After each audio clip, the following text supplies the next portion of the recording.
Hello, everybody. My name is Renato Francia, and you're watching Code Nacho. So today we're going to be dealing with content.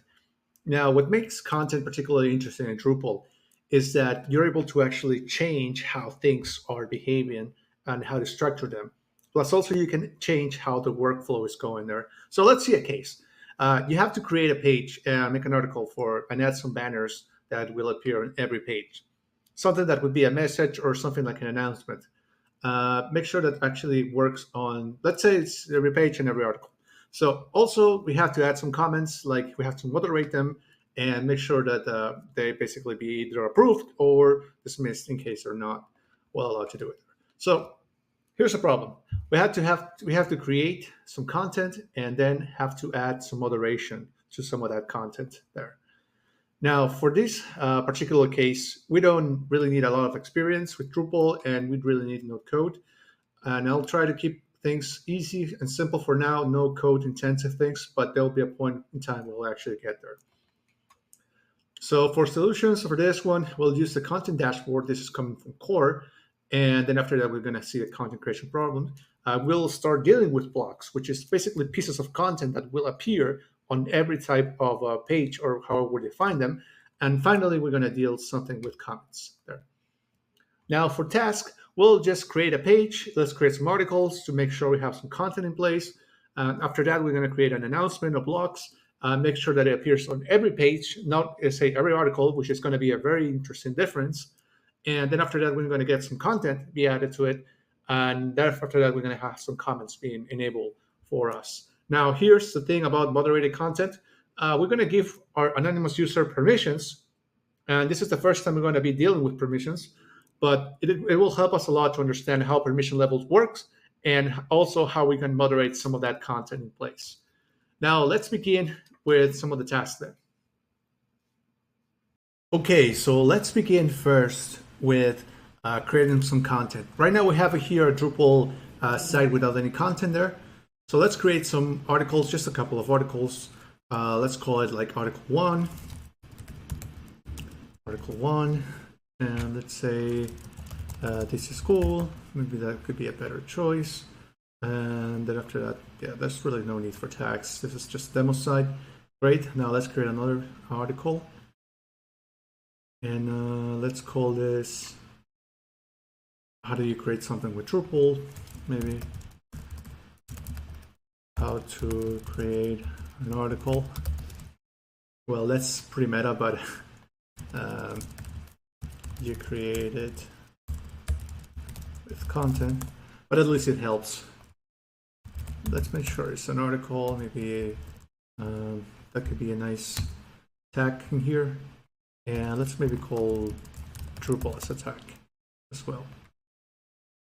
Great, so now we have 2 pieces of articles with tags. And if you go here on the piece of content, actually like on home, you'll be able to see the 2 articles that are created, even with the tags generated there. Now we need to create a couple of things too. We need to create a couple of pages. So let's create a basic page called About Us. And let's say we have simple About Us. And yeah, maybe some blurring, maybe some description you can put in there. That's fine. So let's save this one.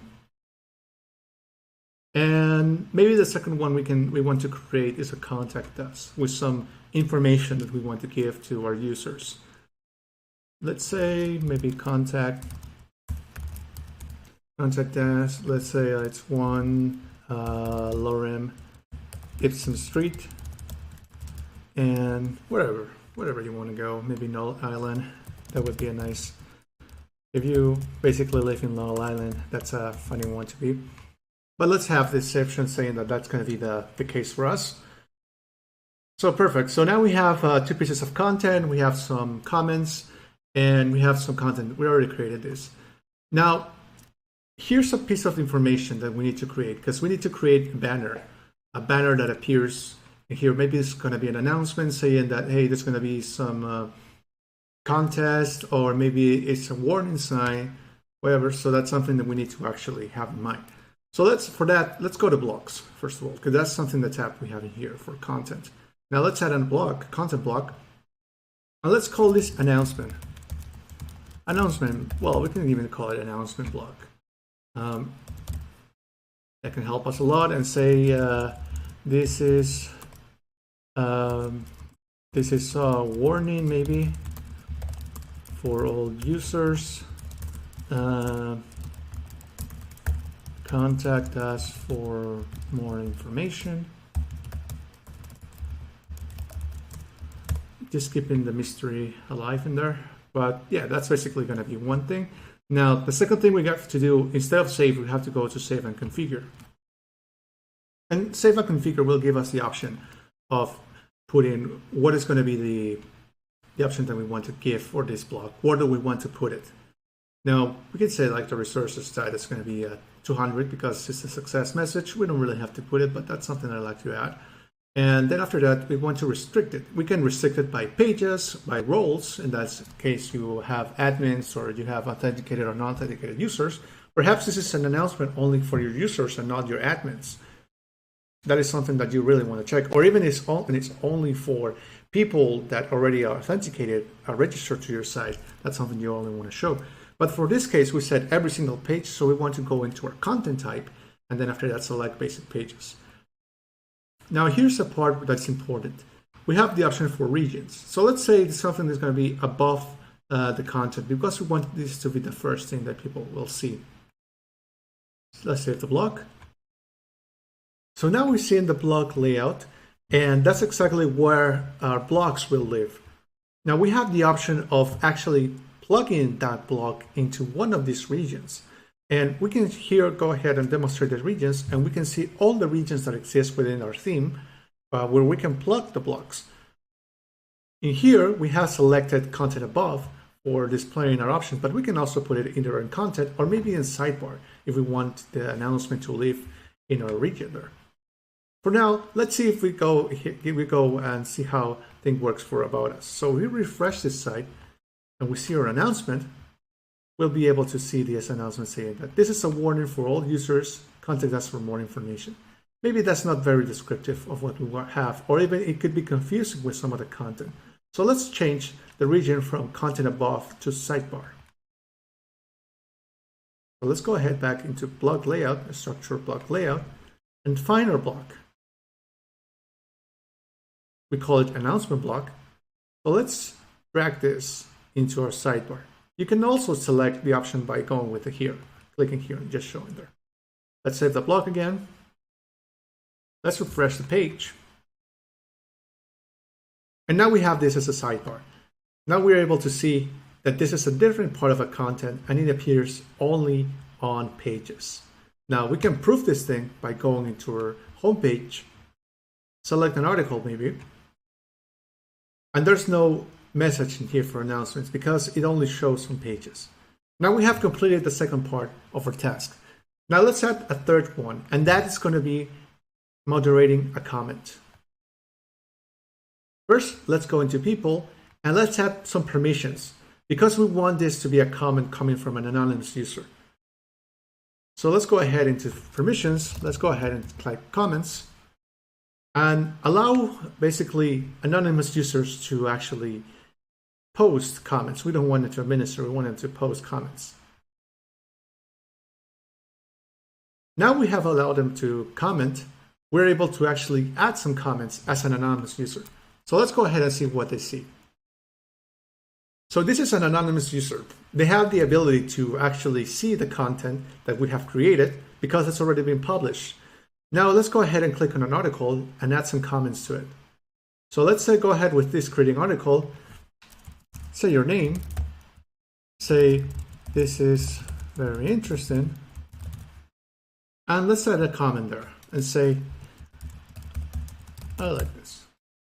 Let's save it, and then we've realized that the comment is not shown because it needs to be moderated. Let's go back again as an administrator and see what we need to do in order to moderate this comment. Now, in order to see the comment that has been created by the anonymous user, let's go into comment tabs, see in the content, and let's go into unapproved comments. In here, we can see the comment that was generated. We click on subject, and now we go right into the article. and see what's being generated. We already seen the comment from the user that's not been verified and say this is very interesting. I like this. We like the approval. Basically, we like the comment. It's nothing misled in there. So let's click on it and approve it. Now, here's one thing that is going to be very important. Never give your anonymous users a way to submit forms without any caption. So even if this is allowed on core and there's some moderation to it, it also opens the doors for a lot of spamming. So please do not allow your users to go ahead and write comments without any type of moderation or any type of security captures there. So now we have approved for comment, and that's basically all we need to do for this task. Great. So we have dealt with comments. We have dealt with permission levels. We have created some content in order to make sure that things are pretty much set up already there. Finally, we actually start doing some stuff with moderation and also work with blocks. Blocks are going to be something very important when it comes to creating something that you want to show across pages or across type of content types. And that can be, like I said, it could be an alert. It could be some announcement that you have to make. There are different ways to style them as well, but that's something that it can help a lot to understand what's the process between blocks. We'll be dealing a lot more with blocks because they're basically very useful for adding or customizing your code and making sure that there's some structure towards whatever you try to build. Also, we dealt with moderation, which is very important because there's content that always going to be there's going to be a need for moderating it. Now, one thing that is very important is do not trust the user. The user is never going to be a very anonymous users are not going to be very good. If you want to try or you want to give them some permission levels that are going to be high permission levels. So be careful with that one. And finally, all of this was done with the core backend. That's the power of a Drupal. It allows you to have this workflow process without any type of extension or customization.